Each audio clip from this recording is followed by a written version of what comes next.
Alright guys, so all that's left is to crank down or torque down the harmonic balancer to 110 foot-pounds and then 180 degrees. I attempted to do it in a sketchy manner, so I just stopped and figured I tried another way that I saw on YouTube video, because the tool to hold the harmonic balancer seems to be out of stock everywhere. The manufacturer's not making them, and the vendors haven't heard anything from the manufacturer. So I'm gonna quickly attempt to see if I could get this done. I'm gonna show you what I heard and I saw was another way around it. So check it out. Let's get under the SUV. And I'm not sure if oh yeah, I'm not sure. Right there's a plug on the oil pan, and there is I think I was told it was a 15mm bolt, but the 16mm would work a little bit better. I ended up buying a freaking a long deep socket impact, but it would hit this wall here, and I realized I had a short little socket there, so I'm gonna try that. Hopefully it doesn't move out of place. If not, I'm gonna find a way to just press that down. But right there, it's on the bolt. Hopefully it prevents the crankshaft from moving, and I'm able to torque down that bolt to spec. So stay tuned. Get all these electrical out of the way.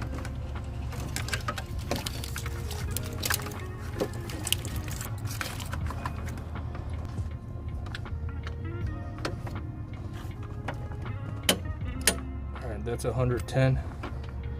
Seems to be working out pretty good. So now I think I'm going to put a little mark on the bolt itself and just kind of eyeball it as best I can. Let me double check that the socket down there hasn't moved.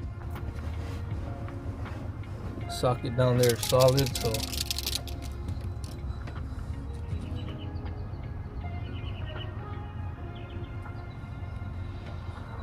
now I'm just going to try my best to pull that 180 degrees.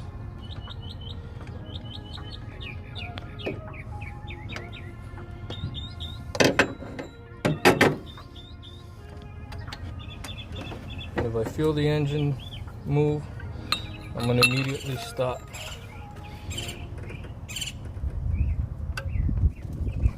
It's working pretty well.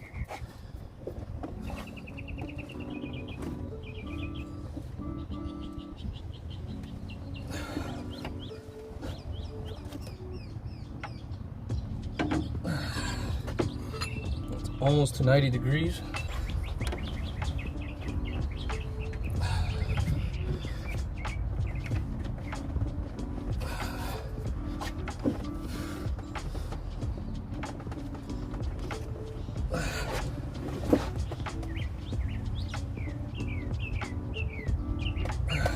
About 120 degrees.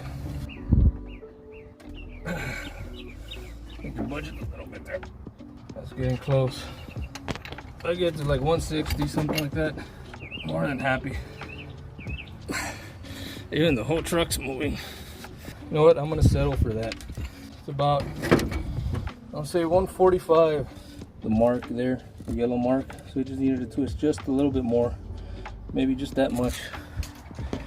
But I could give it a couple more tries, and if I can't get it, I'm happy with that. Put my whole body weight to it.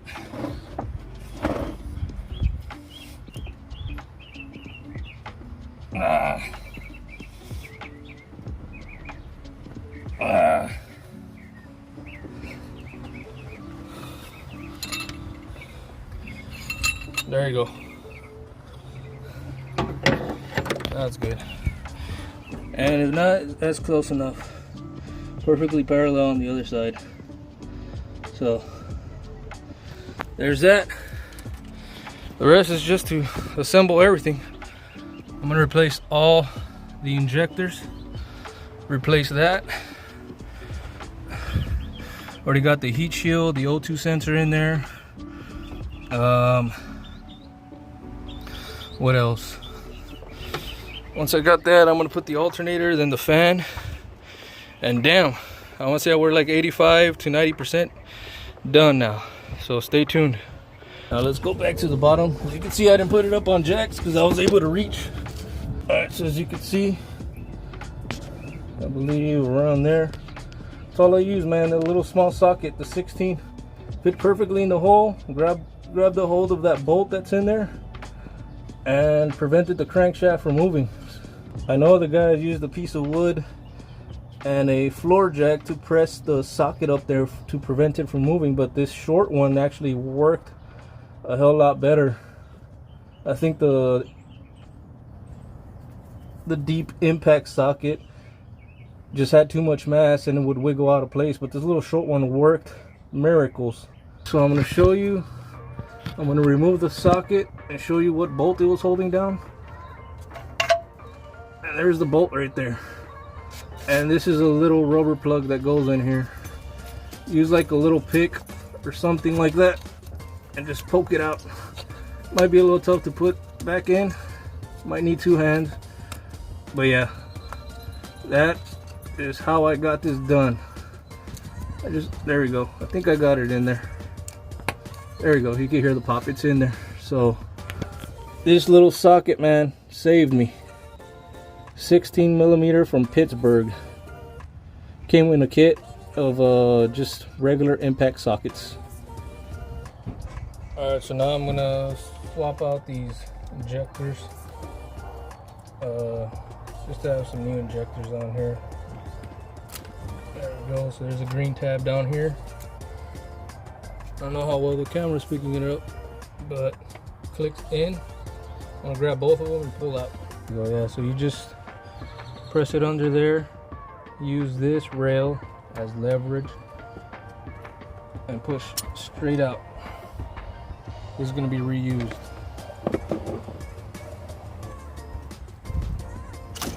Oh shit. Injector. So just press in and then bring this one in. Oops, messed it up a little bit there. Need to align some of those plastic tabs.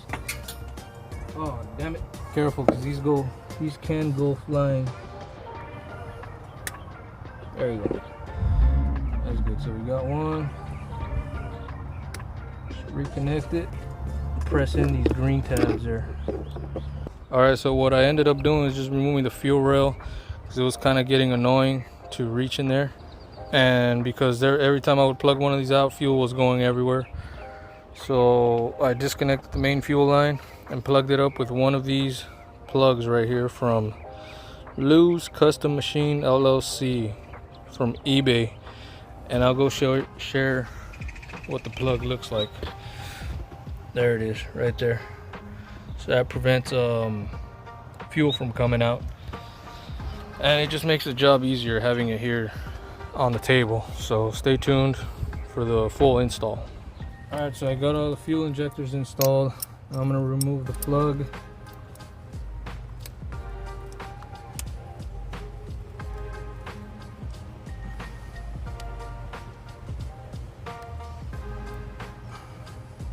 Twist it out of the way. Careful for any fuel that spills out. Time to reconnect this. Make sure it clicks. There we go.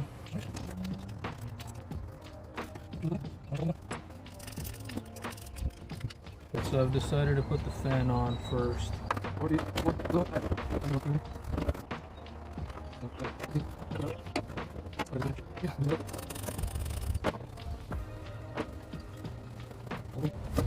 Turn the fan. So the bottom's out.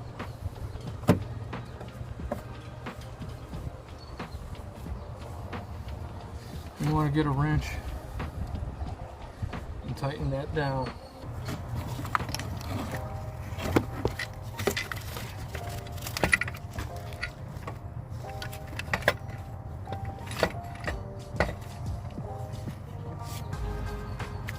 Oh, what happened?